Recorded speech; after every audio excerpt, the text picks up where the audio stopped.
What's going on, guys? This is Jim. Last night here in Washington, D.C., our nation's capital, getting ready to go home tomorrow. I am ready to get out of this cold weather. I am not made for this. What I am made for, though, is to talk about video games. And I just got done watching the Video Game Awards 2019. I texted with Brent the entire time.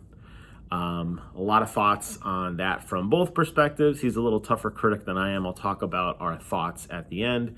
I want to give a quick recap on a few things that I think cement this as a definitive event and a true celebration of video gaming. First and foremost, major shout out and congratulations to Jeff Keighley and his team for putting together such a phenomenal show. They really went all out. They got some phenomenal announcements. It was very well produced.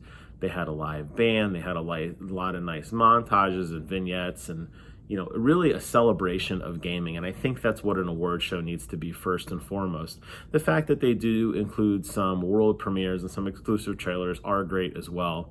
But we're all there really to celebrate the year in gaming. And I think the team put together an award show that all fans can be proud of.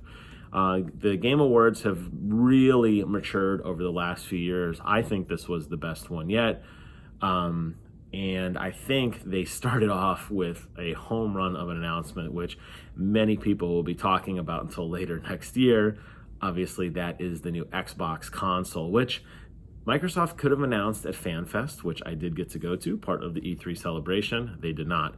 Microsoft could have announced it at XO19 out in London. They did not. They saved it for the Game Awards, which is a really, really, really gutsy move coming out of nowhere. Just saying, oh, by the way, not only is the name of the console, but here's what it looks like too. You could see it. Really cool. I really enjoyed that, and I thought that was a phenomenal move by those guys to put together a very, very compelling argument on why you want to get the next Xbox console. So good job on you, Phil, and the rest of the team there. We then, not to be outdone, well, maybe a little bit, Sony has a new trailer for a new game coming to PlayStation 5. So the console wars have begun once again. But I was telling Brent, and I do believe this, graphics aren't going to matter anymore. These consoles are so super powered, so overpowered. It's going to come down to the games, which is really where it should be. The focus should be, actually. So I think we're setting up for a phenomenal year of games in the future. There was a lot of really good announcements. I think the pacing of the show was good, maybe a little bit long. It ran at about 3 hours if you watched the pre-award show, which was really just more of the same awards.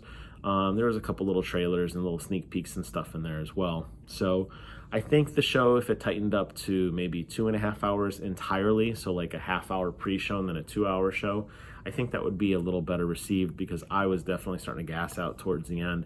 The big announcements were at the beginning, and then as the night went on, I think the impact of some of the announcements started to trail off. The game orchestra was phenomenal. Green Day performing was phenomenal. I like that. I like when they inject music into the show. I like the live performances. And I think that overall it was a phenomenal show. If I had to rate it, I was going to give it a 10 out of 10.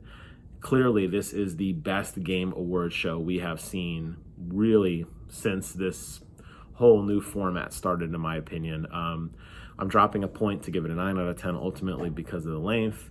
But you guys know I'm a little excited with this stuff, and I'm definitely on the side of just instant extremism, and I'm like, oh my God, this is the best thing I've ever seen. Brent's a little bit more down to earth. He gave it a 7 with a question mark, so I assume that means he may be a little bit not totally cemented in his number, but I think that's probably a little bit more realistic of a number. That said, it was phenomenal. I'll be doing more videos in the coming weeks talking about Xbox and PlayStation. We'll do some deep dives on some of the trailers. For now, I gotta get my butt to bed. I gotta get up early tomorrow to get back to my class and then catch a flight back home. So just wanted to throw something out there for everybody, because I know people have been tweeting me and texting me and asking me, what do you think? What do you think? Well, here's what I thought. So with that, I'm gonna close out this video for now, but expect more coverage and more discussion on this in the near future. I hope you guys enjoyed the video. For everybody living north I don't know how you guys bear with this temperature. It is in the high 20s right now. I am freezing. I cannot wait to get home back to beautiful Orlando. Take care of yourselves. Have a great weekend if I don't get around to put another video out. And until next time, I will see you guys on the other side.